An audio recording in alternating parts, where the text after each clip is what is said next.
First வந்து ஒரு லைப்ரரியை, ஒரு நூலகத்தை வந்து பார்த்து பிரமிச்ச ஒரு எக்ஸ்பீரியன்ஸ்னால் அது அங்கே தான். சில சமயம் அம்மாவுக்கு என்கிட்ட சொல்லணும், அம்மாவுக்கு அதை சொல்லணும் அப்படிங்கிற ஒரு ஆசையில் நான் அதை மொழிபெயர்ப்பு பண்ணியிருக்கேன். இப்போ கவிதைங்கிற ஃபார்மே வந்து ஒரு அழகியல் சார்ந்து தான் செயல்படுது இல்லையா? ஆனால் சில பெண்கள் எழுதுகிற கதைகள்லேயே ஆண் பார்வை தான் இருக்குது அப்படிங்கிறது என்னுடைய அபிப்பிராயம். பெண் பார்வை இங்கே எப்போவுமே ஒரு தணிக்கைக்கு உட்பட்டு தான் நமக்கு கிடைக்குது.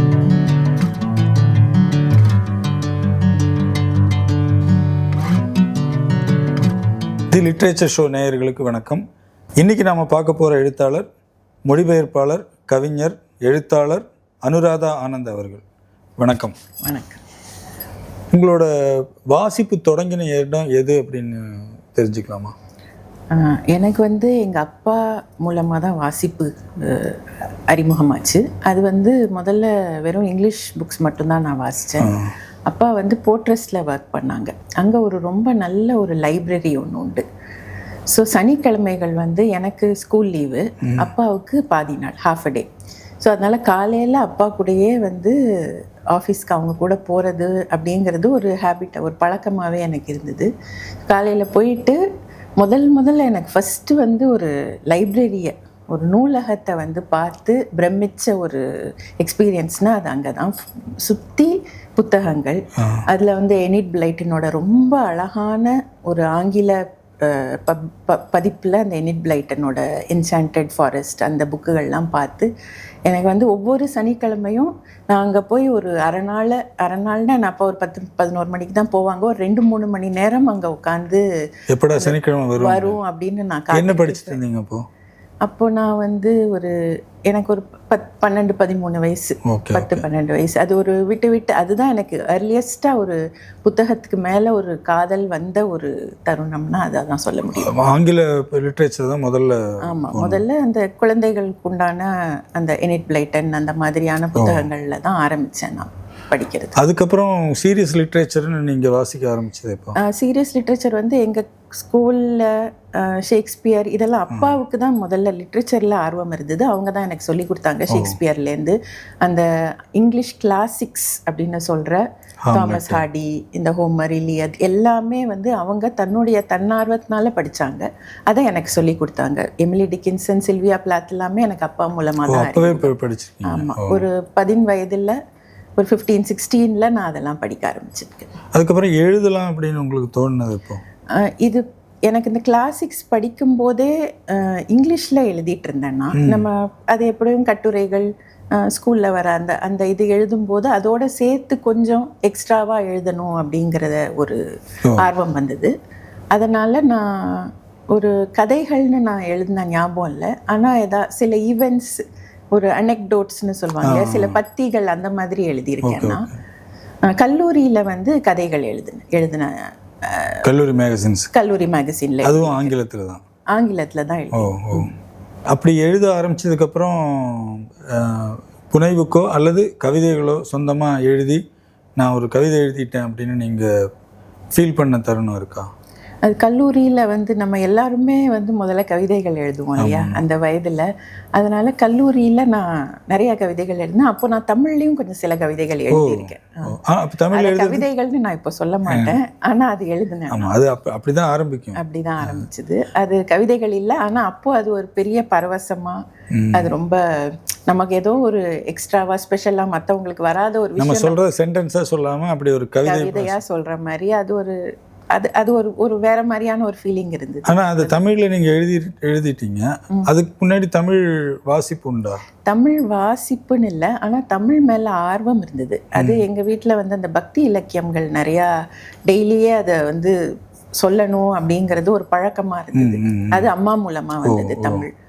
அதனால அதுலேருந்து தமிழ் மேலே ஒரு ஆர்வம் இருந்தது. பக்தி வந்ததோ இல்லையோ தெரியல, தமிழ் மேலே ஆர்வம் வந்தது. கம்பராமாயணம் அப்படி, இல்லை தேவாரம், திருவாசகம், சிவபுராணம் அதெல்லாம் டெய்லியே அவங்களும் சொல்லுவாங்க, எங்களையும் சொல்ல வைப்பாங்க. ஸோ இந்த பாசுரங்கள், ஆண்டாள் பாசுரங்கள், செய்யுள் நடையில கேட்கறதுக்கு அந்த தமிழ் வந்து ரொம்ப ஒரு மயக்கக்கூடிய ஒரு தமிழ்ல அது இருக்கும். அந்த திவ்ய பிரபந்தங்கள், பாசுரங்கள், அதெல்லாம் வந்து வீட்டில் சொல்லி கொடுக்கப்பட்டது. அது அர்த்தங்கள்லாம் கிடையாது, ஆனால் அது சும்மா டெய்லி பாராயணம் பண்ணணும் அப்படிங்கிற மாதிரி எனக்கு திருப்பாவை திருவம்பாவை அதெல்லாம். Okay okay. அது மூலமாக தமிழ் கேட்டுட்டு அப்புறம் நீங்களே எழுத ஆரம்பிச்சிட்டீங்க தமிழ் மேலே. அதனால அது தமிழ் வந்து ஸ்கூலில் காலேஜில் படித்த தமிழ் தாண்டி வேற இந்த பக்தி இலக்கியம் மட்டும்தான் எனக்கு அப்போ அறிமுகமாக இருந்தது. லிட்ரேச்சருக்குள்ளே வர எல்லாருமே வந்து ஒரு கட்டத்தில் ஃபீல் பண்ணியிருப்பாங்க, மற்றவங்களோட நம்ம கொஞ்சம் வாசிக்கிறோம் அப்படின்னு. நம்ம நண்பர் குழுவிலே வந்துட்டு நம்ம கொஞ்சம் படிச்சுட்ருக்கோம், நம்ம படிக்கிறோம், அது கொஞ்சம் அது ஒரு நல்ல பழக்கம்தான், நம்ம இன்னும் நிறைய படிக்கணும் அப்படின்னு நம்ம ஒரு உணர்ற ஒரு தருணம் வரும். அந்த மொமெண்ட் உங்களுக்கு ஞாபகம் இருக்கா? இல்லை, எனக்கு வந்து மற்றவர்களோட கம்பேர் பண்ணின்னு இல்லை, சின்ன வயதுலேருந்தே வந்து படிக்கிற ஆர்வம் வந்து நிறைய இருந்தது. அது வந்து எப்போவுமே கொஞ்சம் என்ன சொல்கிறது, மற்றவங்க மாதிரி இல்லாமல் கொஞ்சம் வேறு மாதிரியாக இந்த வீட்டு சூழல் அப்படி இருந்ததுனால, வீட்டிலையே நிறையா புத்தகங்களும் இருந்ததுனால, அதனால அது ஒரு ஆர்வத்தில் தான் நான் படித்தேனே ஒழிய அவங்கள விட நம்ம நிறையா படிக்கணும் அந்த மாதிரி எந்த கம்பேரிசனும் இல்லை.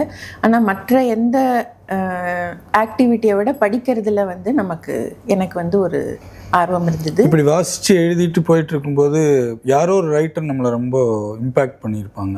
அப்படி உங்களை முதல்ல கவர்ந்த எழுத்தாளர்னா யார் சொல்லலாம்? எனக்கு வந்து எங்கள் அப்பா மூலமாக எனக்கு வந்த ஒரு பழக்கம் என்னென்னா, லேட்டஸ்ட்டாக என்ன இருக்கோ அதை அவங்க படிப்பாங்க. இப்போ அவங்களோட காலத்தில் இன்டர்நெட் அந்த மாதிரியான வசதிகள்லாம் இல்லாததுனால அவங்க அதை தருவிச்சு படிச்சுட்டு இருந்தாங்க.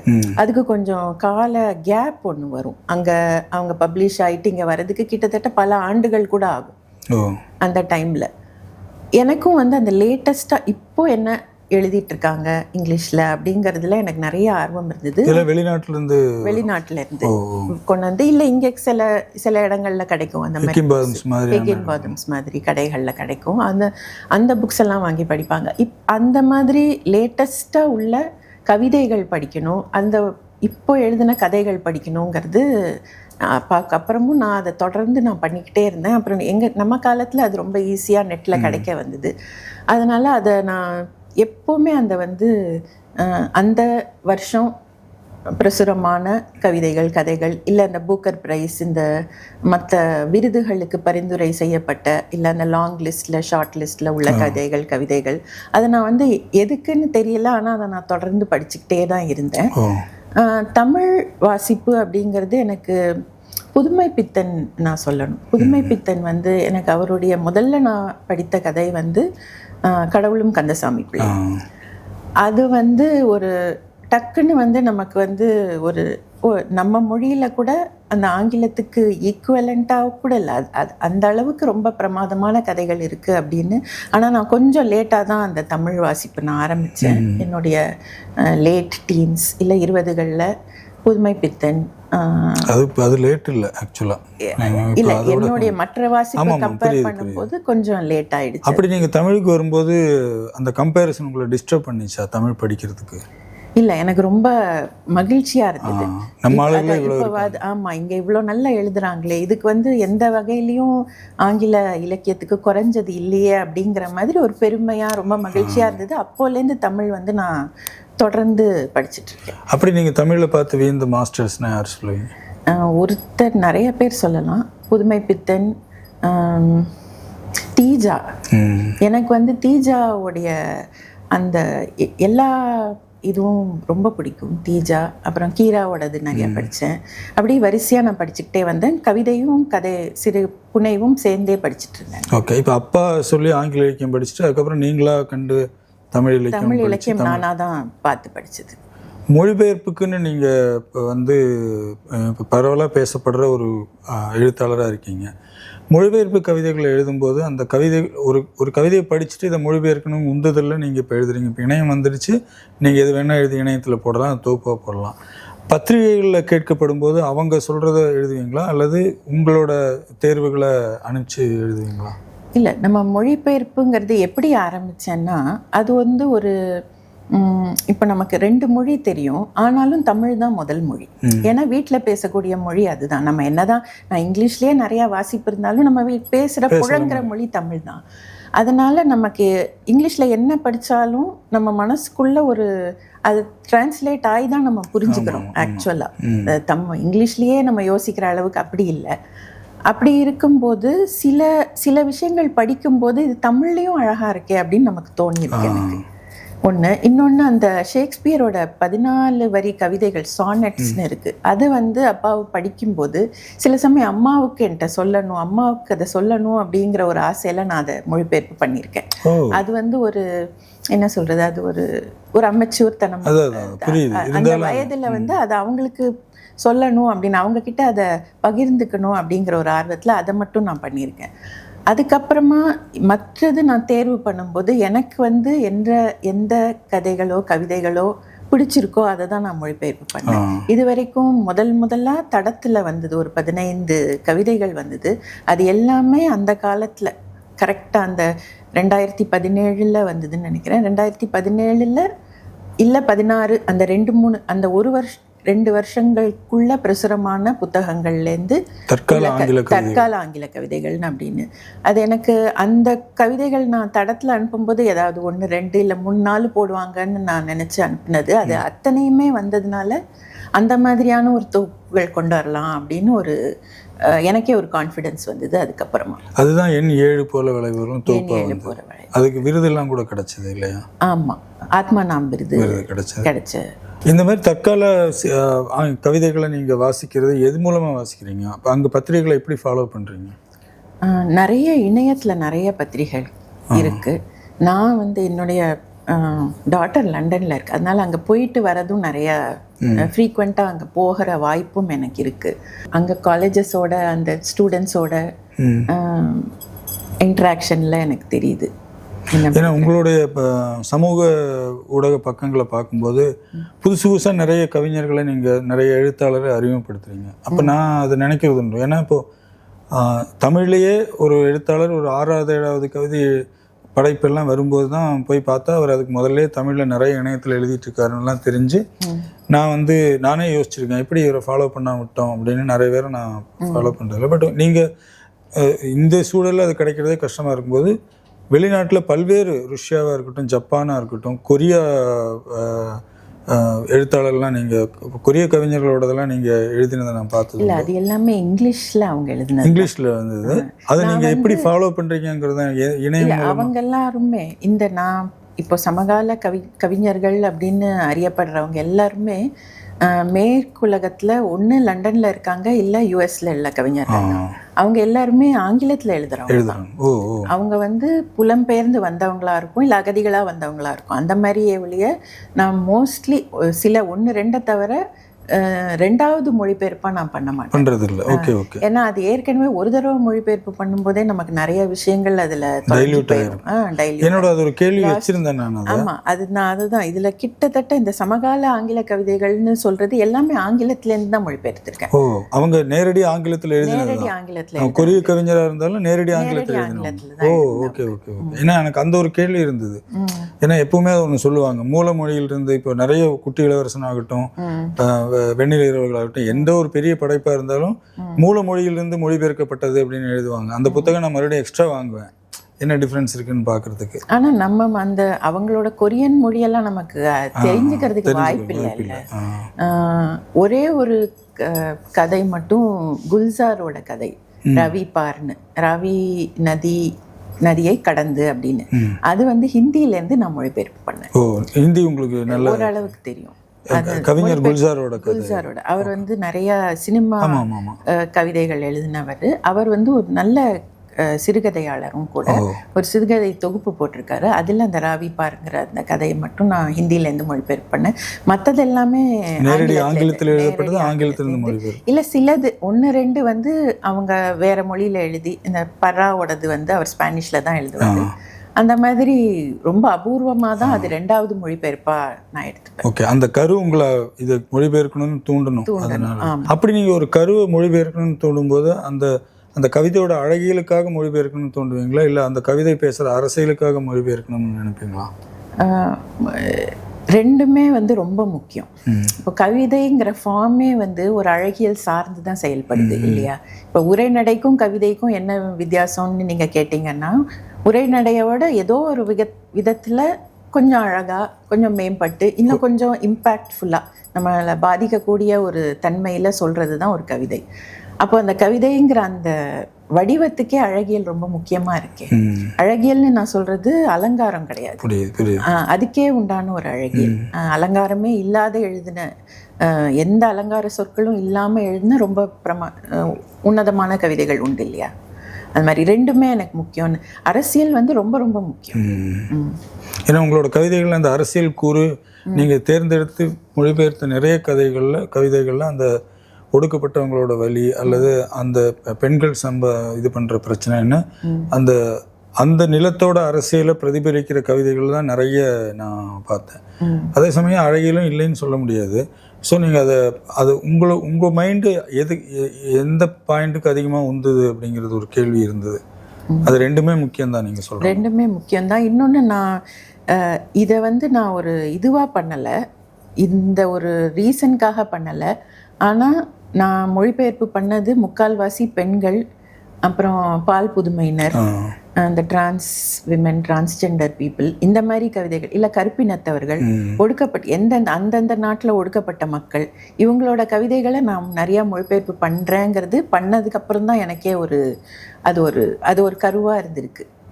நிறைய கவிஞர்களை நீங்கள் மொழிபெயர்த்துருக்கீங்க. நான் சொன்ன மாதிரி எமிலி டிக்கின்சன், சில்வியா பிளாத்து, ஜா யூன் அப்படின்னா எந்த கவிதை உங்களை வந்து நிறைய இருக்கும், பட் டக்குன்னு சொல்லணும்னா ஒரு கவிதை நான் படித்து முடிச்சோன்னே உங்களை ரொம்ப தொந்தரவு பண்ண கவிதைன்னா எதை சொல்லுவீங்க? இல்லியா கமின்ஸ்கின்னு ஒரு ரஷ்ய கவிஞர் ஒருத்தர். அவர் காது கேட்காதவருக்கு, அந்த குறைபாடு உள்ளவர். அவர் வந்து ரஷ்யாவில் யுக்ரைன் நாட்டிலேருந்து புலம்பெயர்ந்து அமெரிக்கா வந்த ஒரு கவிஞர்.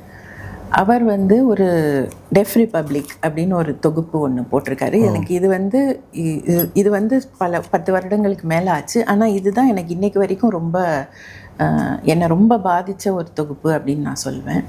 ஏன்னா அவர் இதில் வந்து வசன்கா அப்படின்னு ஒரு புனைவாக ஒரு நகரத்தை அவர் வந்து கட்டமைக்கிறார் அவருடைய கவிதைகள் மூலமாக. இது எல்லாமே கவிதைகளாக தான் இருக்குது. அந்த நகரத்தில் வந்து அந்த ரஷ்ய படைகள் வந்து அங்கே ஆக்கியபை பண்ணுறாங்க. அங்கே ஒரு பொம்மலாட்ட குழு ஒன்று, கோலியான்னு ஒரு பெண்மணி வந்து ஒரு பொம்மலாட்ட குழுவை ஒன்று நடத்துகிறாங்க. அந்த பொம்மலாட்ட குழுவில் நிறைய பேர், ஒரு கப்பல், ஒரு கணவன் மனைவி 2 பேர் அந்த பொம்மலாட்ட கலைஞர்களாக அங்கே பணிபுரிகிறாங்க, வேலை செய்கிறாங்க. இந்த ரஷ்யன் சோல்ஜர்ஸ் வரும்போது ஏதோ ஒரு இது நடந்துட்டுருக்கு, ஒரு பொம்மலாட்ட பெர்ஃபார்மன்ஸ் ஒன்று நடந்துட்டுருக்கு. அப்போது ஒரு காது கேட்காத ஒரு பையன், பெட்டியான ஒரு பையன், ஒரு சோல்ஜரை வந்து அவன் ஏதோ அவமதிச்சிடுறான். அவங்க ஒரு ஆர்டர் கொடுக்குறாங்க, அவனுக்கு காது கேட்காததுனால அவன் வந்து சைலன்ஸ்னு சொல்கிறாங்க. அவன் பேசிக்கிட்டே இருக்கான், ஏன்னா அவனுக்கு அவங்க சொல்கிறது காது கேட்கல. அதனால அவங்கள சுட்டு கொண்டுடுறான். அந்த சோல்ஜர்ஸ் வந்து அந்த சின்ன குழந்தைய, ஒரு சிறுவனை, ஒரு 10-11 வயது சிறுவனை சுட்டு கொண்டுடுறாங்க. அன்னையிலேருந்து அந்த ஊர் மக்கள் எல்லாருமா ஒரு போராட்டமாக, ப்ரொட்டஸ்டாகவே எங்கள் யாருக்குமே இனிமேல் காது கேட்காது அப்படின்னு ஒரு ப்ரொட்டஸ்ட்டாக அவங்க கையில் எடுக்கிறாங்க, அந்த படைகளை ரஷ்ய படைகளை எதிர்க்கிறதுக்காக. அப்போ அவங்க அந்த சோல்ஜர்ஸ்லாம் வந்து என்ன சொன்னாலும் அவங்க எங்கள் காது கேட்கல அப்படின்னு சொல்லுவாங்க. சொல்லிட்டு அதுக்கப்புறம் அவங்களுக்குள்ளேயே வந்து பேச மாட்டேங்கிறாங்க, காது கேட்கல, அதனால் பேச மாட்டேங்கிறாங்க. அதனால் செய்கை மொழி ஒன்று அவங்களாவே உருவாக்குறாங்க. அந்த செய்கை மொழியையும் சேர்ந்து இந்த புக்கில் இருக்கும். ஒவ்வொரு கவிதைக்கும் ஏதாவது ஒரு சின்னதாக ஒரு செய்கை மொழி மூலமாக அந்த கவிதைகள் மூலம் சொல்லிக்கிட்டே போவார். கடைசியில் ஒரே ஒரு கவிதை வெறும் செய்கை மொழியிலே இருக்கும். அது நமக்கு புரிஞ்சிடும். ஏன்னா இது வரைக்கும் ஒரு 20 கவிதைகள் நம்ம படிச்சிருப்போம், அதில் அந்த செய்கைகளையும் பார்த்துருப்போம். இது வந்து என்ன ரொம்ப பாதித்த ஒரு கவிதை தொகுப்பு இது. அந்த பெட்டியாங்கிற அந்த பையனை கொன்னதுக்கு இவங்க இந்த குழு சேர்ந்து ஒரு ரிவெஞ்ச் எடுக்கிறாங்க. அந்த சோல்ஜர்ஸை எப்படி கொள்றாங்க, அந்த மாதிரி ஒரு சின்ன ரொம்ப பவர்ஃபுல்லான ஒரு சிறுகதை, ஒரு நாவல் மாதிரியான ஒரு தொகுப்பு இதுக்கு நிறைய விருதுகள்லாம் கிடைச்சிருக்கு. அவருக்கும் நிறைய விருதுகள் கிடைச்சிருக்கு. அவர் ஒரு மொழிபெயர்ப்பாளரும் கூட. அவர் ரஷ்யன், யுக்ரைன் மொழியிலேருந்து ஆங்கிலத்துக்கு மொழிபெயர்ப்பு பண்ணியிருக்காரு. இது எனக்கு ரொம்ப பிடித்த ஒரு தொகுப்பாக நான் பார்க்குறேன். உங்களோட மயிர்பீலி சிறுகதை தொகுப்பு, ஏன்னா உங்களோட கவிதைகள் நான் விகடனில் படிச்சிருக்கேன், அப்புறம் தொகுப்பாகவும் 1-2 தொகுப்பு நான் வாங்கியிருக்கேன். நீங்கள் சிறுகதை தொகுப்பு வெளியிட்டிருக்கீங்க போது நான் உங்களுக்கு ஞாபகம் இருக்கும், உங்களை தேடி வந்து உங்கள் ஆட்டோகிராஃப் வாங்கினேன் நான். அதுக்கு முன்னாடி சால்ட் பதிப்பகத்தில் தான் உங்களோட எல்லா புத்தகமே வந்திருக்குது. அந்த பதிப்பகத்தோட செயல்பாடு பற்றி சொல்லுங்களேன். சால்ட் பதிப்பகம் வந்து நான் இப்போது இந்த கவிதைகளை தேர்ந்தெடுக்கிறதுக்கு என்ன அரசியல் ரொம்ப முக்கியம் அப்படின்னு கேட்டிங்களா, அந்த அரசியலுக்கு ஸ்ட்ரெயிட்டாக மேட்ச் ஆகிறது சால்ட் பதிப்பகத்தோட அரசியல்னு நான் நம்புகிறேன். நரன். ஆமாம், அதனால் அவர் தேர்ந்தெடுக்கிற விதமும் அதே மாதிரி இருந்ததுனால என்னுடைய எல்லா புத்தகங்களும் சால்ட்டில் வருது. ரெண்டாவது நான் நிறைய இடத்துல எழுதவும் செஞ்சுருக்கேன். அவர் புக்கோட அந்த மேக்கிங்கே ரொம்ப மெனக்கட்டு பண்ணுவார். மயிர்பீலி சிறுகதை தொகுப்பு பற்றி சிறுகதை நானாக எழுதணும் அப்படின்னு நீங்கள் அதுக்கு முன்னாடி ஆங்கில சிறுகதைகளை மொழிபெயர்த்திருக்கீங்க. ஆமாம். நீங்களா சிறுகதை எழுதணும் அப்படின்னு உங்களை தூண்டினது எது? இந்த ஆங்கில சிறுகதைகளை மொழிபெயர் பண்ணுறதுக்கு முன்னாடியே நான் என்னுடைய முதல் சிறுகதை எழுதிட்டேன். அது விகடனில் வந்தது. ஆமாம், அது வந்து மஞ்சள் குருவி அப்படின்னு ஒரு கதை, அது விகடனில் வந்தது. சிறுகதை எழுதணும்னு ஏன் தோணுச்சுன்னா, நான் ஜேர்னல் மாதிரி டெய்லி தினமுமே ஏதோ ஒன்று நம்ம எழுதணும் அப்படின்னு எழுத ஆரம்பிச்சிருக்கேன். டெய்லி எழுதுறேன். இப்போ அந்த பழக்கம் இல்லை, ஆனால் ஒரு காலத்தில் அந்த பழக்கம் இருந்தது. அப்போ அது எழுதும்போது சில சமயம் வந்து நமக்கு ஒரு நாளில் நடக்கிற விஷயங்களைய தாண்டி வேற ஏதாவது ஒன்று எழுதவும் தோணுது. நம்ம படித்தது சார்ந்து, இல்லை நம்ம பார்த்த மனிதர்கள் சார்ந்து சில நிறைய விஷயங்கள் நமக்கு எழுதணும் அப்படின்னு புனைவாக எழுதணுங்கிறது ஜேர்னலில் எழுதும்போது தான் ஆரம்பிச்சது எனக்கு. அப்போ அதுலேருந்து தான் நான் எழுத ஆரம்பிக்கிறேன். முதல் கதை வந்து நான் எழுதின முதல் கதையே மஞ்சள் குருவி தான். அது பிரசுரமானதுனால அதுலேருந்து ஒரு கான்ஃபிடன்ஸ், சரி நம்ம எழுதலாம் அப்படின்னு எனக்கு ஒரு நம்பிக்கை வந்து நான் அதுலேருந்து தொடர்ந்து எழுதுறேன். நீங்கள் சொன்ன அந்த மஞ்சள் குருவி கதையில் வந்துட்டு ஒரு இடம் எனக்கு ரொம்ப பிடிக்கும். ஒன்று வந்து அந்த துக்கம் கேட்டு வரவங்கெல்லாம் ஒரு டெம்ப்ளேட்டாக பண்ணுறதை எழுதியிருப்பீங்க. வெளிர் நில ட்ரெஸ் தான் போட்டு வருவாங்க, அது வரைக்கும் ஒரு சின்ன முகத்தை வச்சுக்குவாங்கன்ட்டு. அது நல்லா இருந்தது. அதே மாதிரி அந்த நாயகியோட மனசில் வர ஒரு கேள்வி ரொம்ப முக்கியமான கேள்வியப்பட்டது. கணவன் இறந்துடுறான், உன் பிள்ளைகளுக்காவது நீங்கள் வாழணும்னு சொல்லும்போது ஏன் எனக்காக வாழக்கூடாதா, எனக்கு தேவையில்லையான்னு ஒரு கேள்வி அங்கே கொண்டு வந்திருப்பீங்க. அந்த மாதிரி பெண் பார்வையில் உங்களோட கதைகளை நிறைய இடங்கள் ரொம்ப நல்லா இருந்தது. நீங்கள் எழுதும்போது எனக்கு தெரிஞ்சு 1-2 கதைகள் அந்த அம்மாவின் இளைஞர்கள் டைப்ரைட்டர் ஆண் பார்வையில் எழுதப்பட்டிருக்கும். மற்றபடி நீங்கள் எழுதும்போது இது பெண்ணோட பார்வையில் எழுதணும் அப்படின்னு முன்கூட்டி திட்டமிடுறது உண்டா, இல்லை கதை சொல்கிற போக்கில் போகிறதா? இல்லை, பெண் பார்வையில் நான் ஒரு பெண்ணாக இருக்கிறதுனால முக்கால்வாசி என்னுடைய பார்வையை சொல்லும்போது அது பெண் பார்வையாக தான் இருக்குது. அதனால் அது முன்கூட்டி திட்டமிடலை. அந்த கதை வந்து என்ன கோருதோ அந்த பார்வையில் நான் அந்த கதையை சொல்லணும் அப்படின்னு நான் நம்புகிறேன். பெண் பார்வையில் வந்து நிறைய கதைகள் எழுதப்படலை, நிறைய பெண்கள் எழுதியிருக்காங்க. ஏன்னா ஆண்கள் தான் எழுதுறாங்கும் போது அது ஆண்கள் நிறைய எழுதுறாங்க, கொஞ்சம் பெண்கள் எழுதுறாங்க. ஆனால் சில பெண்கள் எழுதுகிற கதைகள்லேயும் ஆண் பார்வை தான் இருக்குது அப்படிங்கிறது என்னுடைய அபிப்பிராயம். அதனால பெண் பார்வையில் கம்ப்ளீட்டாக அது அவங்களுடைய தப்பும் இல்லை. ஏன்னா பெண் பார்வை இங்கே எப்போவுமே ஒரு தணிக்கைக்கு உட்பட்டு தான் நமக்கு கிடைக்குது. ஒரு தணிக்கைங்கிறது பெண்களுக்கு வந்து சின்ன வயதுலேருந்து அவங்க உடுத்துகிற உடையிலேருந்து பேசுகிற பேச்சிலேருந்து நடை உடை பாவனை எல்லாத்துலேயுமே ஒரு தணிக்கையை தாண்டி தான் ஒரு பெண் வந்து இங்கே அவங்க வாழ்நாளை கழிக்க வேண்டியிருக்கு. ஸோ அந்த தணிக்கை வந்து அவங்க எழுத்துலேயும் வந்துடுது, எப்படியோ வந்துடுது. நம்ம எப்படி இருக்கோமோ வாழ்க்கையில் அதுதானே நம்ம எழுத்தில். நான் என்னை பொறுத்த வரைக்கும் எழுத்துங்கிறது ரொம்ப ஒரு உண்மையான ஒரு வெளிப்பாடு. அதில் நம்ம வந்து போலிகளை வந்து ஈஸியாக கண்டுபிடிச்சிடலாம் அப்படின்னு நான் நம்புகிறேன். ஒருத்தருடைய ஒரு 4-5 நாவல்களை படித்தா அவர் என்ன மாதிரியான ஒரு மனிதர்னு நம்மளால் ஈஸியாக கண்டுபிடிக்க முடியும். அதனால் ஒரு எழுத்துங்கிறது வந்து நம்மளுடைய உள்ளார்ந்த நம்மளுடைய தன்மையை உண்மையாக வெளிப்படுத்தக்கூடிய ஒன்று. அது புனைவாக இருந்தால் கூட கட்டுரைகளில் மூலமாக தான் உங்களுடைய அரசியலையோ உங்களுடைய எண்ணங்களையோ வெளிப்படுத்தணும்னு இல்லை. நம்ம எழுதுகிற புனைவில் கூட நம்மளுடைய உண்மைகளை, நம்மளுடைய மனசில் உள்ள ஆழ் மனசில் உள்ள நம்பிக்கைகள் வெளிவந்துடும், எப்படியோ அது வந்துடும். அதனால் அப்போ பெண்களுக்கு வந்து எப்போவுமே தணிக்கைங்கிறது அவங்களுக்கு அது ஒரு பண்பாட்டு ரீதியாக ஒரு தணிக்கை செய்யப்பட்ட ஒரு வெளிப்பாடு தான் பெண்களுக்கு இருக்குது. ஸோ அது இல்லாமல் இப்போ கொஞ்சம் அதெல்லாம் மாறிட்டு தான் வருது கண்டிப்பாக. ஆனால் அது இல்லாத ஒரு பெண்ணுடைய மனசில் டக்குன்னு என்ன தோணுமோ அதை மட்டும் எழுதணும் அப்படிங்கிறது என்னுடைய எண்ணமாக இருக்குது. அதை என்னால் கூட அந்த தணிக்கை இல்லாமல் முழுசாக எழுத முடியுமான்னு நீங்கள் கேட்டிங்கன்னா அது 100% அது முடியும்னு எனக்கு தெரியல. ஆனால் அதற்குண்டான முயற்சியில் நான் இருக்கேன் அப்படின்னு சொல்லலாம். ரொம்ப ரொம்ப அருமையான ஒரு பாயிண்ட் நீங்கள் சொன்னது. ஆனால் அந்த தணிக்கை இல்லாமல், அது தணிக்கையோடு எழுதினதா இல்லை தணிக்கை இல்லாமல் எழுதினீங்களான்னு என்னால் சொல்ல முடியல. பொன்வண்டு புடவைங்கிற கதையில் வந்துட்டு ஜஸ்டினை பார்க்குற அந்த நாயகியோட உணர்வு ஒரு 2 பக்கத்தில் எழுதியிருப்பீங்க. அது வந்து one of the master writing அப்படின்னு நான் நினைக்கிறேன். நான் பெரிய வாசகன் இல்லை, நிறைய படித்தவன்னு சொல்ல முடியாது, ஆனால் படிக்கிறது எல்லாத்தையும் ஆழ்ந்து படிக்கணும்னு நினைக்கிறவன். அப்படிங்கும்போது அந்த 2 பேஜஸ் வந்து அது கொஞ்சம் அந்த பக்கம் இந்த பக்கம் போனாலும் அது வேறு பொருள் கொள்ளக்கூடும். அதே சமயம் எனக்கு நல்லா புரியுது, அவ்வளோ அழகாக கவித்துவமாக எழுதியிருந்தீங்க. அதில் எனக்கு திருப்பியும் ஒரு வேண்டுகோள் இருக்குது எல்லா எழுத்தாளர்கிட்டையும். அது எந்த புத்தகத்தில் எந்த காலத்தில் வந்ததுங்கிறது ஒரு சிறிது கீழே அடிக்குறிப்பை போட்டால் நல்லாயிருக்கும். அது வந்து யாரும் போடுறதில்ல. போன செந்தில்ஜானான்ட்டு அதை நான் சொன்னேன். ஆனால் அதே சமயம் நான் புதுமை பித்தனோ லாசாரா இது படிக்கும்போதும் 1961 காலச்சூடுன்னு எழுதியிருக்காங்க. அப்போ எனக்கு அந்த காலகட்டத்தோடு பொருந்தி பார்த்துக்க முடியுது.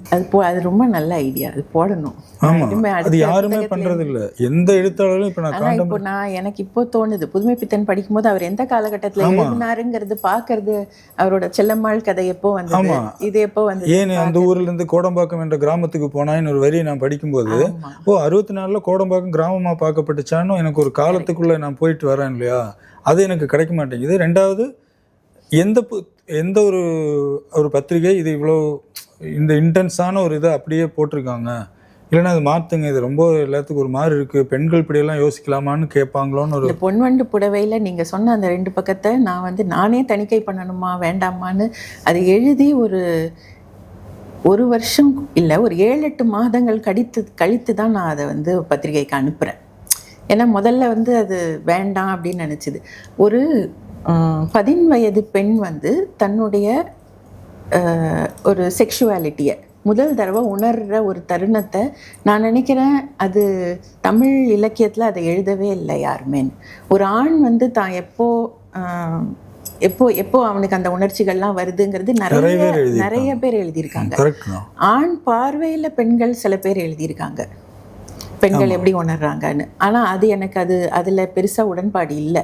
அது பெண்ணே தானே, பெண்கள் இத்தனை பேர் எழுதும்போது அவங்களே அதை பற்றி எழுதணும் அப்படிங்கிறது என்னுடைய அபிப்பிராயம். அதனால் அது பரவாயில்லன்னு ஒரு கொஞ்சம் பயத்தோடையும் கொஞ்சம் அது தேவை நமக்கு அப்படிங்கிற அந்த ஒரு எண்ணத்தோடையும் தான் எழுதுனது. அது ரொம்ப ரொம்ப ஒரு அருமையான ஒரு இது. அது அப்புறம் இன்னொரு கேள்வி, எனக்கு இந்த அம்மாவின் இளநீர் டைப்ரைட்டர் எனக்கு ரொம்ப பிடிச்ச ஒரு கதையாக இருந்தது. உங்கள் வீட்டில் நிறைய டைப்ரைட்டர் இருக்கும்? இல்லை, நான் ஒரு 2 பழைய டைப்ரைட்டர்கள் வச்சுருக்கேன். எனக்கு கொஞ்சம் பழைய பொருட்கள் கொஞ்சம் சேகரிக்கிறதுல ஒரு ஆர்வம் உண்டு, அதனால் 2 டைப்ரைட்டர் வச்சுருக்கேன். ஆனால் அந்த மாதிரி டைப்ரைட்டர் இல்லை, இங்கே நம்ம ஊரில் கிடைக்கக்கூடிய ஒரு சாதாரண ஒரு ரெமிங்டன் டைப்ரைட்டர் என்கிட்ட இருக்குது. ஸோ அதுக்கு நீங்கள் ஒரு அந்த ஒரு 4-5 பக்கத்தில் நிறைய கள ஆய்வு பண்ணியிருப்பீங்க அந்த டைப்ரைட்டரில் பற்றி தெரிஞ்சு. இப்போ கள ஆய்வுங்கிறது அவ்வளோ பெரிய விஷயம் இல்லை. நம்ம வந்து இப்போ அந்த டைப்ரைட்டர்கள் பார்க்குற அந்த மூர் மார்க்கெட் மாதிரி ஒரு பழைய பொருட்கள் விற்கிற ஒரு இடத்துல நம்ம டைப்ரைட்டர்கள் 4-5 பார்க்கும்போது தான் எனக்கு அந்த கதையே தோணுச்சு.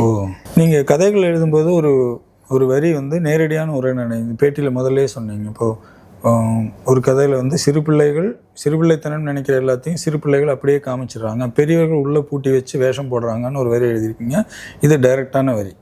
வேறு சில கதைகளில், ஒரு கதையில் வந்துட்டு விழுதுகள் தொங்கும் ஆலமரம், அந்த பொண்ணு ஸ்கூலுக்கு போயிட்டு ஸ்கூலில் பதில் சொல்லும்போது நீங்கள் உட்காந்துட்டு இருப்பீங்க. அப்போ வந்து அந்த பொண்ணோட மகளோட இதை வர்ணிக்கிற மாதிரி வரும். விழுதுகள் தொங்கும் ஆலமரத்தில் சிறு கைகளை நுழைக்கும் பூ மாதிரி இந்த மாதிரி ஒரு வரி. இன்னொரு இதில் வந்துட்டு இருட்டில் நாம் எட்டி பார்க்கும்போது நம்ம திருப்பி பார்க்கும் கருப்பு பூனையின் கண்களை போல அப்படின்னு ஒரு வரி. நீங்கள் கவிஞராக இருக்கிறதுனால இந்த இமேஜஸ் வந்து கதைக்குள்ளே அப்படி அவ்வளோ தூரம் வருதோ? இல்லை, ஒரு உரைநடை புனைவுங்கிறதே நம்ம வந்து ஒரு கொஞ்சம் கவித்துவமாக இருந்தால் நல்லா தானே இருக்கும் படிக்கிறதுக்கு. நல்லா இருக்கு, அதில் மாற்றுக்கிறது இல்லை. இருக்கலாம், கவிஞராக இருக்கிறதுனால இருக்கலாம், இல்லை நிறைய கவிதைகளை மொழிபெயர்ப்பு பண்ணுறதுனாலையும் கூட இருக்கலாம். எனக்கு அந்த மொழிபெயர்ப்பு பண்ணுறதுனால ஒரு நல்ல விஷயம் என்ன அப்படின்னு நான் என்ன நினைப்பேன்னா, என்னுடைய கதைகளையே நான் நிறைய தணிக்கை பண்ணுறதுக்கு எனக்கு அது வந்து அது நல்ல விஷயமா கெட்ட விஷயமான்னு தெரியல. ரொம்ப நாள் ஆகுது. ஒரு கவிதையை வந்து சீக்கிரமாக எனக்கு பிடிக்கிறதுக்கே அது ரொம்ப டைம் எடுக்குது எனக்கு. அதனால சில கதைகள் நான் வந்து இந்த தொகுப்புலேயே கூட 2-3 கதைகள் நான் சேர்க்கலை. நான் எழுதின கதைகள் பிரசுரமான கதைகள் தான், ஆனால் சேர்க்கலை. அந்த மாதிரி சில கதைகளை வேண்டான்னு நமக்கு, ஏன்னா அது ஒரு சில ஆண்டுகள் நீங்கள் சொன்ன மாதிரி அந்த ஆண்டை போட்டிருந்தீங்கன்னா உங்களுக்கு அந்த என்னுடைய குரோனாலஜிக்கலாக என்னுடைய எழுத்து எங்கே போயிருக்கு அப்படின்னு தேடுறது. அது சில நமக்கு ஒரு அப்போ நல்லா இருக்கும் கதை, அதை பிரசுரமும் பண்ணிடுவாங்க. ஆனால் ஒரு 3-4 வருடங்கள் கழித்து அது படிக்கும்போது ஏதோ ஒரு போதாமை இருக்கும். அப்போ அதை திருத்தி எழுத முயற்சிப்போம். அது சில சமயம் சில கதைகள் எவ்வளோ திருத்தி எழுதினாலும் அது போதாமையோடையே தான் நிற்கும். அது அப்போ அந்த மாதிரி கதைகளை நான் வந்து தவிர்த்துருக்கேன் தொகுப்புலேருந்து. அதே மாதிரி மங்களநாதனின் கதை வந்து ஒரு குறுநாவலுக்கு உண்டான அல்லது ஒரு நாவலுக்கு உண்டான சப்ஜெக்டாக எனக்கு பட்டுச்சு. நிறைய மங்களநாதன்கள் வந்து அதில் எனக்கு தெரிஞ்சாங்க. ரொம்ப டெப்த்தான ஒரு கதையாகவும் தெரிஞ்சுது. ஸோ அந்த கதை வந்து நீங்கள் எழுதி பிரசிச்சதா அல்லது பத்திரிகையில் கேட்டு உயிர்மையில் வந்தது, பத்திரிகையில் கேட்டு போட்டது அந்த மாதிரியாது? இல்லை, உயிர்மை வந்து எனக்கு மனுஷை பற்றி கண்டிப்பாக சொல்லணும். அவர் வந்து ஒவ்வொரு மாதமும் ஏதாவது ஒரு படைப்பு கொடுங்க. அவர் வந்து எந்த கண்டிஷனும் இல்லாமல் நீங்கள் கவிதையா கதையா மொழிபெயர்ப்பா இல்லாமல் ஏதாவது ஒரு படைப்பு கொடுங்க அப்படின்னு என்னுடைய முதல் 2-3 படைப்புகளை பார்த்ததுக்கப்புறம் அவர் கேட்டுட்டு தான் இருக்காரு. அதனால அவருடைய அழுத்தத்தினால தான் கிட்டத்தட்ட நான் நிறையா கதைகள் எழுதியிருக்கேன்னே சொல்லலாம். அதை தவிர வேற எந்த இதுவும் எந்த பத்திரிகையும் இது வரைக்கும் எந்த அழுத்தங்களும் இல்லை, எந்த ஸ்பெசிஃபிகேஷனும் கொடுத்ததில்லை. இப்படி தான் எழுதணும் அப்படிதான். நீங்கள் இப்போது 7 கதைகள் தான் இருந்தது, 7-8 கதைகள் தான் உங்கள் தொகுப்பில் இருந்தது. அப்போ நீங்கள் சொல்லும்போது தான் தெரியுது நிறைய எழுதிட்டு நீங்கள் அதை வேண்டாம் அப்படின்னு எடுத்து வச்சிட்டிங்கன்னு. இந்த தொகுப்புலையுமே என்னோடய பெஸ்ட்டு கதை அப்படின்னு நான் எழுதி முடித்தோன்னு ஒரு திருப்தி வரும் இல்லையா? அப்படி உங்களுக்கு திருப்தி கொடுத்த கதைகள்னால் எது சொல்லுவீங்க? 2 கதைகள் உண்டு. 2மே எனக்கு வந்து ரொம்ப பெரும் திருப்தி. இப்போ வரைக்குமே அது நல்ல கதைகள்னு நானே நம்பக்கூடிய கதை. ஒன்று 17வது நிறம், இன்னொன்று அனாமிகா என்ற பெரும் பூனை. 17வது நிறம் வந்து ஒரு ஓவியனை பற்றின கதை. அது கிட்டத்தட்ட அது வந்து ஓவியம் பற்றின கதை மட்டும் இல்லை, அதில் நிறங்களையும் மனவார்ப்பையும் சேர்த்து நான் எழுதியிருப்பேன்.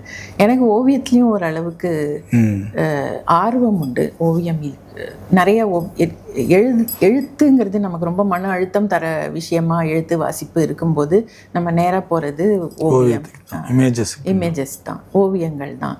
ஒன்று மியூசிக் இல்லை ஓவியங்கள். அப்போது அதனால அந்த கதையில் வர அந்த சித்தன் அப்படிங்கிற அது கம்ப்ளீட்டாகவே ஒரு புனைவு. அந்த மாதிரி யாரையுமே எனக்கு எப்பவுமே தெரியாது.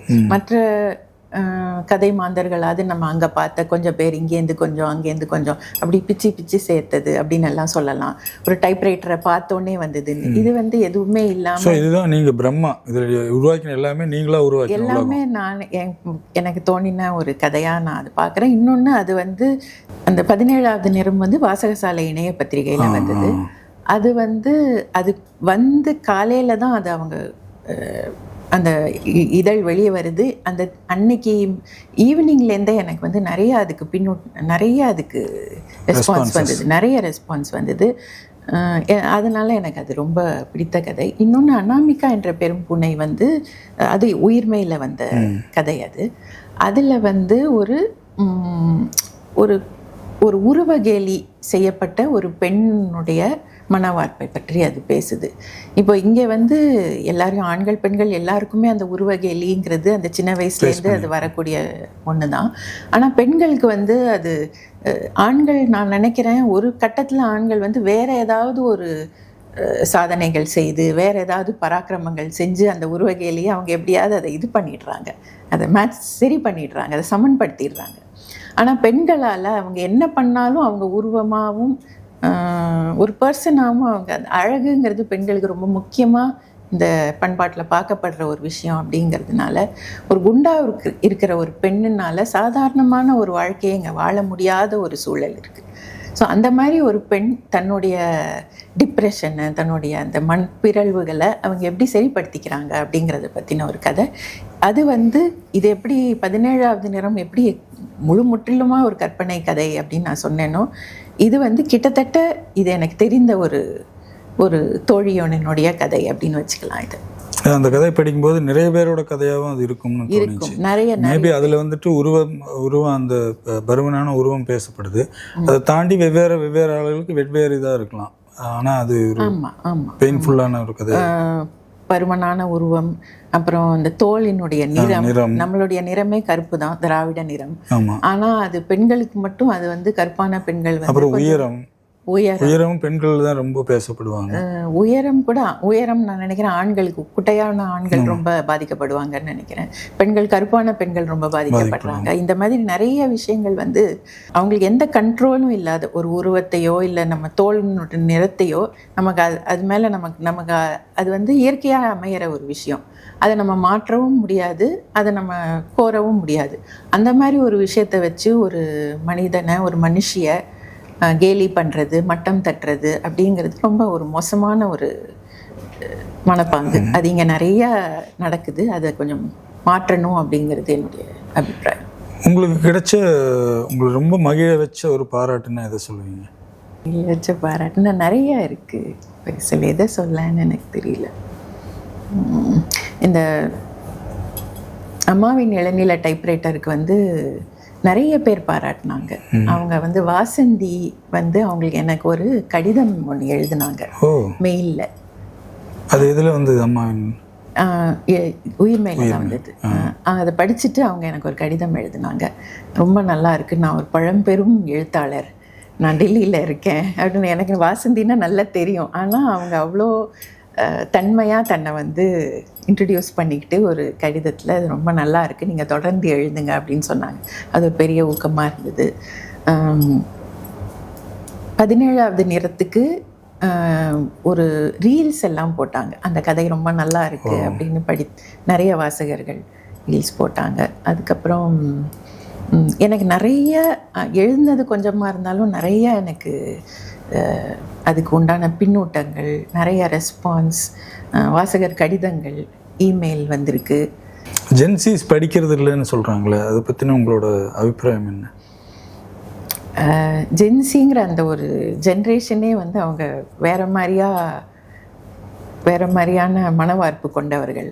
ஏன்னா நம்ம அவங்கள அதுக்கு தப்பு சொல்ல முடியாது. ஏன்னா அவங்க வளர்ந்ததுலேருந்து ஒரு ஸ்க்ரீனை பார்த்தே நம்ம வளர்ந்துருக்காங்க. நம்ம அந்த பெற்றோர்களும் அப்படி வளர்த்துருக்காங்க அவங்களுக்கு படிக்க முடியலன்னா அப்போ நான் நினைக்கிறேன் அவங்களுக்கு ஏற்ற மாதிரியான கதைகள் நம்ம எழுதலையோ அப்படின்னு எனக்கு தோணுது. அவங்கள முழுமுற்றிலுமாக தப்பு சொல்லிட்டு இருந்தது வந்து இப்போது உள்ள வந்து போராட்டத்துக்கு அப்புறம் அவங்க மேலே உள்ள மரியாதை எனக்கே கொஞ்சம் நிறையா அதிகமாகிருக்கு. அதனால் அவங்களுக்கு ஏற்ற மாதிரியான கதைகளை நம்ம தான் எழுதணும் அப்படின்னு நான் நினைக்கிறேன். இன்னொன்று, கொஞ்சம் கொஞ்சமாக அவங்கள வந்து கண்டிப்பாக அவங்கள இன்ட்ரெஸ்ட் பண்ணக்கூடிய பொலிட்டிக்கலாக, ஏஸ்தட்டிக்காக அவங்களை இன்ட்ரெஸ்ட் பண்ணக்கூடிய கதைகள் இருந்தால் கண்டிப்பாக படிப்பாங்கங்கிறது. கவிதை, சிறுகதைன்னு வந்தாச்சு. இதனோட அடுத்த ஸ்டெப்பு நாவல் தான். நாவல் எழுதுகிற எண்ணம் உண்டா? நான் கண்டிப்பாக நாவல் எழுதிட்டுருக்கேன். நான் போட்டிருந்தேன் சோஷியல் மீடியாவில். நாவல் வந்து இந்த வருஷம் என்னுடைய நாவல் வெளிவந்துடும். ஒரு நாவல், சிறுகதைகள் எப்போவுமே எழுதிட்டுருக்கேன். இப்போ ஒரு லேட்டஸ்ட்டாக ஒரு சிறுகதை வந்தது, அமித்திஸ்ட்னு. நாவலும் சிறுகதையும் அது எப்போவுமே இருக்குது. ஒரு மொழிபெயர்ப்பும் அதுக்கு பேரலாக மொழிபெயர்ப்பு பண்ணிகிட்டே இருக்கேன். இதுக்கு பேரலாக வாசிப்பும் நடந்துகிட்டே இருக்கு. எப்படி நேரத்தை திட்டமிடுறீங்க? எனக்கு நேரம் நம்மளா அமைச்சிக்க வேண்டியதுதான் நேரத்தை. எனக்கு வாசிப்புங்கிறது ரொம்ப ரொம்ப ஓப்பான ஒரு விஷயம். அதுக்கு வந்து நேரம் அதுவே கண்டுபிடிச்சிக்குது அதுக்கு உண்டான நேரத்தை. எந்த நேரத்தையும். உங்களோட ஒரு நாள் எப்படி இருக்கும் வாசிப்பு, எழுத்துன்னு? அப்படி ஸ்ட்ரக்சர்டாக நான் சொல்ல முடியாது. சில நாள்கள் முழுசாக வாசிப்புலேயே கழிஞ்சிரும். சில நாட்கள் வந்து எழுத்தில் போகும். ஆனால் எழுத்துங்கிறது ரொம்ப உட்காந்து ரொம்ப நேரம் நான் எழுதக்கூடிய ஆள் கிடையாது. எனக்கு மேக்ஸிமம் ஒரு 1 to 2 hours, அதுக்கு மேலே எழுத முடியாது. அதுக்கப்புறம் திருப்பி வாசிப்புக்கு தான் போகிறேன். வாசிப்புல தான் நிறைய நேரம் செலவிடுது எனக்கு. இப்போ அட் அ டைம் பேரலாக சிறுகதை, நாவல் அப்படின்னு இருக்கும்போது நாவல் கோர அந்த இதை ஒரு சைடு சேர்த்து வச்சுட்டே இருந்துட்டு அதை சேர்ந்தோன்னே போய் எழுதுறது அப்படி பண்ணுவீங்களா? நாவலும் மொழிபெயர்ப்பும் பேரலாக பண்ணிகிட்ருக்கேன் இப்போ. அது எனக்கு அதில் வந்து ஒரு பிளாக் மாதிரி வந்தது, இல்லை எனக்கு எழுத முடியாத போச்சுன்னா நான் மொழிபெயர்ப்புக்கு வரேன். அது மொழிபெயர்ப்புங்கிறது எனக்கு நிறைய விஷயங்களை வந்து ஹெல்ப் பண்ணுது. ஆக்சுவலாக எழுதுறதுக்கு மட்டும் இல்லை, ஒரு பிரேக்காகவும் மற்றவர்கள் எழுதுறத நம்ம படிக்கும்போது நமக்கு அதனால் டைரெக்டாக நம்ம இன்ஸ்பயர் ஆகும் அப்படின்னு சொல்ல முடியாது. ஆனால் நம்ம மைண்ட் வந்து கொஞ்சம் ஃப்ரெஷ் ஆகுது மொழிபெயர்ப்பு பண்ணும்போது. உங்களுக்கு படைப்பூக்கம் தர்றது எது? கரெக்டாக சொல்லணுன்னா எனக்கு வந்து ட்ராவல் தான். ஏதாவது ஒரு பயணம், ஒரு அதுவும் பயணம்னா ஒரு பழைய ஊர்கள், பழைய கோவில்கள், பழைய கோவிலுக்கு போகிறதுக்கு எனக்கு ரொம்ப பிடித்தமான ஒரு விஷயம். அது அப்படி எங்கேயாவது போயிட்டு வந்தால் கண்டிப்பாக அதுக்கப்புறம், ஆனால் அதுக்கு கொஞ்சம் கூட சம்மந்தமே இல்லாத ஒரு புனைவு எழுதுவேன் நான்.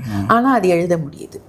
அது வந்து ட்ராவல் தான் எனக்கு வந்து பெரிய படைப்பூக்கத்துக்கு ரொம்ப உதவியானதாக இருக்குது. ஓ, நீங்கள் வேறு மொழியிலிருந்து நிறைய தமிழுக்கு மொழிபெயர்த்திருக்கீங்க. தமிழில் ஏதோ ஒன்று பார்த்துட்டு இது ஆங்கிலத்துக்கு மொழிபெயர்க்கணும்னு உங்களுக்கு தோணியிருக்கா? நிறையா தோணியிருக்கு, நிறைய விஷயங்கள் அப்படி தோணியிருக்கு. ஜெயமோகன் எழுதின கதைகளில் சிலது நம்ம மொழிபெயர்த்தா நல்லா இருக்கும் அப்படின்னு நான் நினச்சிருக்கேன். அதுக்குண்டான முயற்சிகள் எடுத்தது உண்டா? இல்லை, நான் அப்படி எடுக்கலை. உங்களுக்கு பிடிச்ச எழுத்தாளர் அப்படின்னா யாரை சொல்லுவீங்க? இப்போது கேட்குறீங்களா இல்லை பழைய? எது வேணா இருக்கலாம், 2-3 கூட சொல்லலாம். எனக்கு புதுமைப்பித்தன் ரொம்ப பிடித்த எழுத்தாளர். அப்புறம் ஜெயமோகனுடைய அறம் வந்து ஆங்கிலம் தமிழ் ரெண்டுலேயும் சேர்த்து நான் படித்த ரொம்ப என்னை பாதித்த கதைகளில் அது இருக்குது. எனக்கு பிடிச்ச ஒரு கதை அப்படின்னா கதை அல்லது கவிதை இல்லை ரெண்டுமே கூட சொல்லலாம், எதை சொல்லுவீங்க? பிடிச்ச கதைன்னா அந்த குல்சாரோட ஒரு கதை நான் மொழிபெயர்ப்பு பண்ணேன்னு சொன்னேன், ராவி பார்னு, ராவி நதியை கடந்து அப்படின்னு. அந்த கதை வந்து பிரிவினை காலத்தில் பாகிஸ்தானில் உள்ள ஒரு ஊர்லேருந்து ஒரு கணவனும் மனைவியும் இந்தியாவுக்கு கிளம்பி வராங்க. அப்போது வந்து ட்ரெயின் அப்படிங்கிறதே வந்து எப்போ வரும் எப்போ போகும் எதுவுமே தெரியல. அந்த வர ட்ரெயின்களும் முழுசாக மனிதர்களை அடைத்து கொண்டு வருது அந்த ட்ரெயின். அதை அவர் எழுதுகிறாரு. அந்த ரூஃபில் அதோடைய மேல் தளத்தில் கூட ரொம்ப கீழே வழிஞ்சிட்ருக்காங்க மனிதர்கள் அப்படின்னு. அப்போ இந்த 2 பேர், தர்ஷன் சிங் அப்புறம் அவங்களுடைய மனைவி ஷாஹினான்னு நினைக்கிறேன், பேர் சரியாக மறந்துட்டேன். அவங்களுக்கு வந்து ஒரு இரட்டை குழந்தைகள் பிறந்திருக்கு. அந்த குழந்தைகள் பிறந்து சில நாட்கள் தான் ஆகுது. அப்போது அந்த மாதிரியான ஒரு தருணத்தில் அவங்க அந்த ட்ரெயினில் ஏறி இந்தியாவுக்கு தப்பிச்சு வர வேண்டிய ஒரு சூழல். அந்த 2 குழந்தைகளையும் அந்த பெண் வந்து அந்த அந்த குழந்தைகளுடைய அம்மா மாறி மாறி அந்த குழந்தைகளுக்கு பால் கொடுத்துட்ருக்காங்க. அந்த நிற்கிறதுக்கு கூட இடம் இல்லை. இந்த பெண் பாவங்கிறதுனால கொஞ்சம் இடம் கொடுத்து அந்த அவங்க 4 அந்த கணவன் மனைவி அந்த குழந்தைகள் மடியில் ஒரு கூடையில் அந்த குழந்தைகளை வச்சு கொண்டு வர்றாரு அவர் தர்ஷன் சிங்.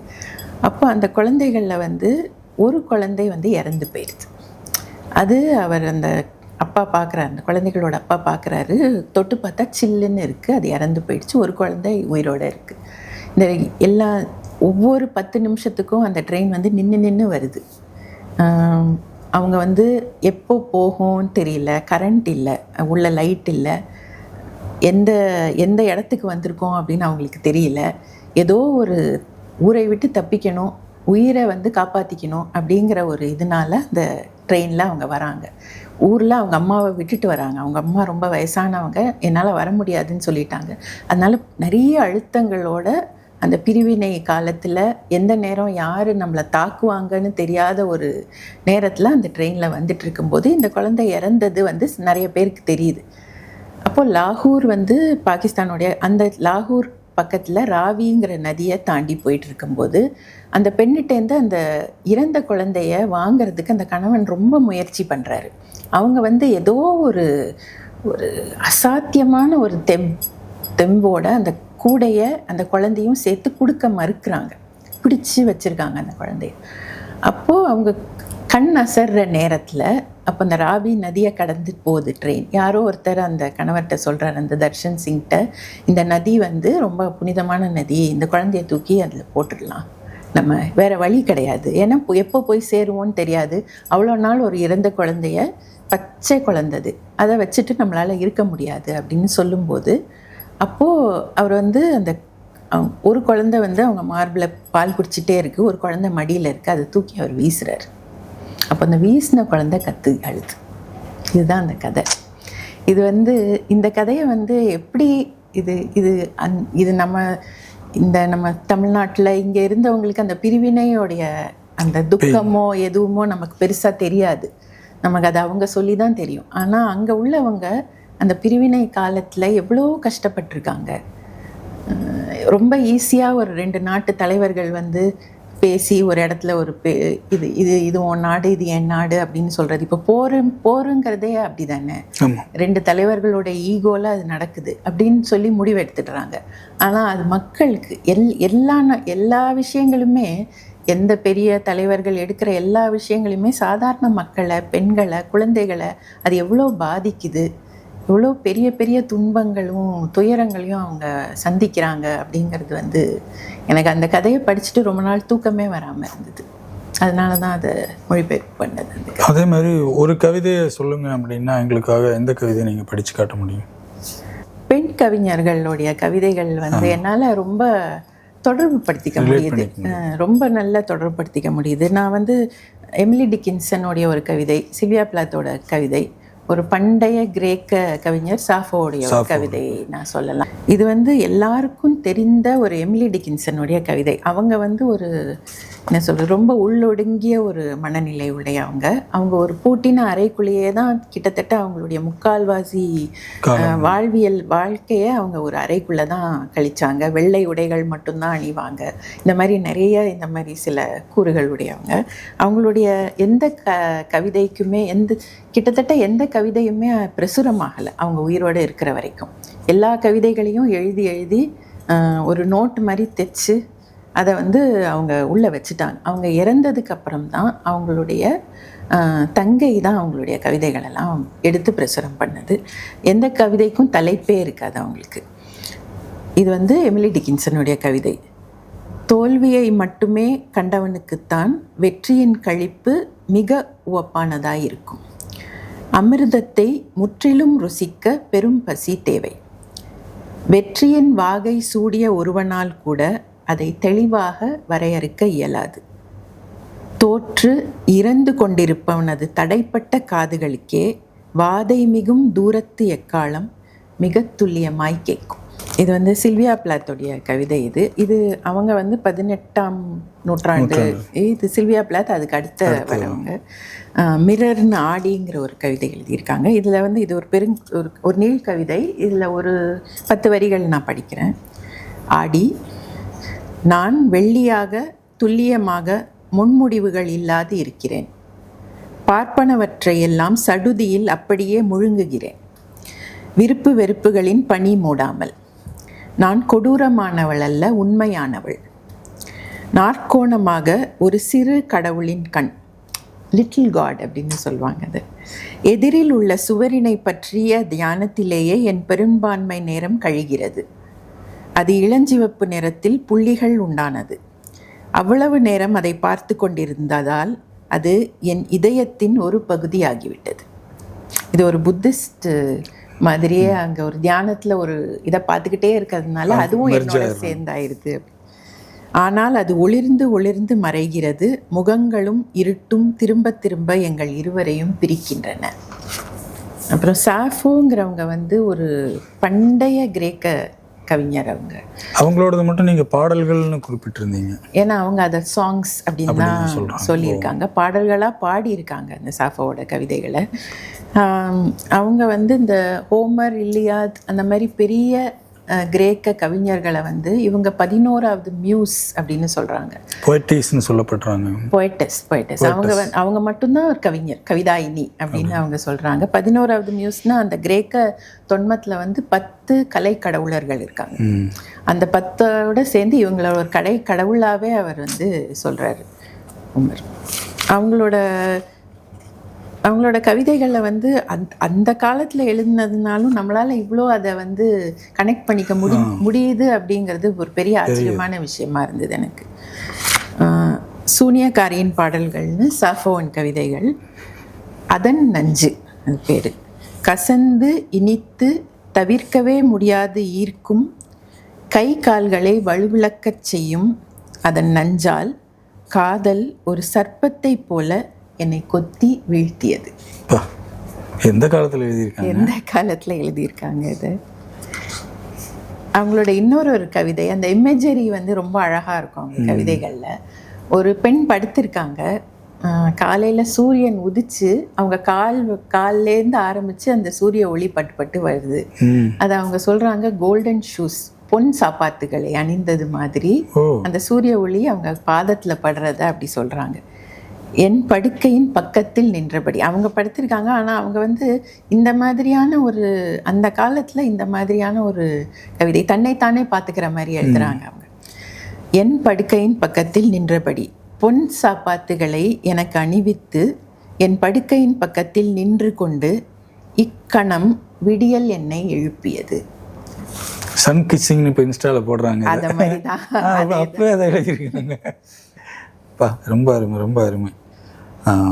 நான் அதுவும் கூட கேட்கணும்னு நினச்சேன். நீங்கள் சாஃபோவை பற்றி எழுதும்போது அந்த குறிப்பே ரொம்ப நல்லா இருந்தது. அந்த தீவிலிருந்து அவங்க வந்தாங்கங்கிறதும் அப்போவே தன்பால் இருப்பாங்கன்னு வந்து அதே மாதிரியே மற்ற கவிதைகளோட கவிஞர்களோட குறிப்புகளும் நல்லா இருந்தது. நீங்கள் வழக்கமாக ஒரு பத்திரிகைக்கு அனுப்பும்போது அது தேவையில்லை, ஒரு கவிதை எழுதி அனுப்பிச்சிடுறீங்க. ஒரு தொகுப்பாக அதை போடும்போது அவங்கள பற்றின குறிப்பு எடுக்கிறதுக்காக எவ்வளோ மெனக்கிடுறீங்க? இல்லை, நான் வந்து ஒரு கவிதையை வந்து மொழிபெயர்க்கிறதுக்கு முன்னாடியே அந்த கவிஞருடைய ஒரு 40-50 கவிதைகள், அவங்களுடைய சில பேட்டிகள், அவங்களுடைய வாழ்வியல், நம்ம வந்து அவங்க எங்கேருந்து இந்த மாதிரியான ஒரு கவிதைகளை எழுதுறாங்க அப்படிங்கிறது நமக்கு புரிஞ்சுதுன்னா அந்த கவிதைகளை இன்னும் கொஞ்சம் இன்னும் கொஞ்சம் உள்வாங்கிக்க முடியும்.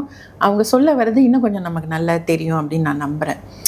இப்போது எதுக்கு மொழிபெயர்ப்பாளர்கள்னா எதுக்கு வந்து ஒரு கவிதையை மொழிபெயர்ப்பு பண்ணுறதுக்கு எதுக்கு 10 கவிதைகள் படிக்கணும் அப்படிங்கிற ஒரு கேள்வி வரலாம். ஆனால் ஒருத்தருடைய ஒரு மொழி அப்படிங்கிறது, மொழினா வெறும் தமிழ் அப்படிங்கிறது ஒரு மொழி இல்லை. இப்போ எனக்கு ஒரு மொழி இருக்கும், உங்களுக்கு ஒரு மொழி இருக்கும் இல்லையா? இப்போ ஒரு தொகுப்பு நம்ம படித்தோன்னா, ஒரு தீஜாவோட ஒரு தொகுப்பு அம்மா வந்தாள் நம்ம படித்தோன்னா அதில் அவருடைய பிரத்யேகமான ஒரு மொழி அப்படிங்கிறது நம்மளால் கண்டடைய முடியும்.